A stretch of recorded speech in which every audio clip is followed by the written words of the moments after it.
The first question is from Calvin. Calvin, it comes to us from Atlanta. And Calvin says, I'm curious about the most effective way to manage a sales team that's scattered regionally. So this is a very topical thing. We have so many clients that have this problem. He says, currently we have a sales manager in Atlanta that leads all the reps. All of the reps are also accountable to divisional managers, and they are scattered regionally. It's been a challenge for them to keep each divisional manager and the sales manager on the same page. Now, I know famously you've run enormous sales teams. I think 2,600 was your biggest one with 100 offices around the nation. So I'm going to pass the ball to you on this one because I think you probably are going to have some really great insights for Calvin on this. Yeah, and thanks for that. Look, it is not an easy question to answer. I want to make sure that anybody that's dealing with this understands this is a tough one. I want Calvin and the listeners to just visualize McDonald's, the hamburger purveyors, those fast food restaurants that seem to be everywhere.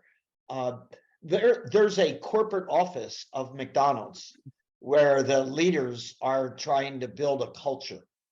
But when I go from one McDonald's to another, no matter what state or country I happen to be in, the feel of that particular business unit is different from place to place. The corporate people would love it to be the same, but the culture is driven at the local level. That's really where the rubber meets the road.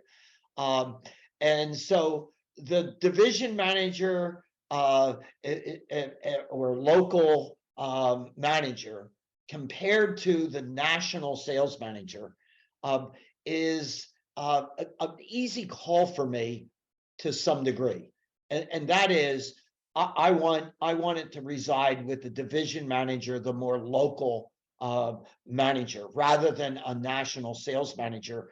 But here's the big crux. What else is on the plate of that division manager or the local manager? Because if we take that person's time and say, how are you going to be investing your time? And sales, managing the salespeople doesn't get a significant portion of their time, then we're going to need to set something up so that someone at the local level does. Okay. If the division manager, you've heard me speak about the CEO wearing the hat of the sales manager. And anytime the CEO is working on the important things that the CEO needs to be working on, they're not working on growing their sales team in quantity and quality. Well, then we run the same challenge with the local manager if the local manager has other duties beyond, right? So it depends on the size of the organization, but my leaning is I want a local sales manager, and I defer to that as opposed to the national sales manager. And also think about P&L responsibility and P&L contributors. It's done at the local divisional level. It's not done at the national level. So if I'm being held as a division manager for a P&L budget plan responsibility, then I want to necessarily have control over the salespeople, because that's where it all begins. If I don't have sales, everything else that's going on in division doesn't matter. And so we don't have that same type of essence on the P&L connection.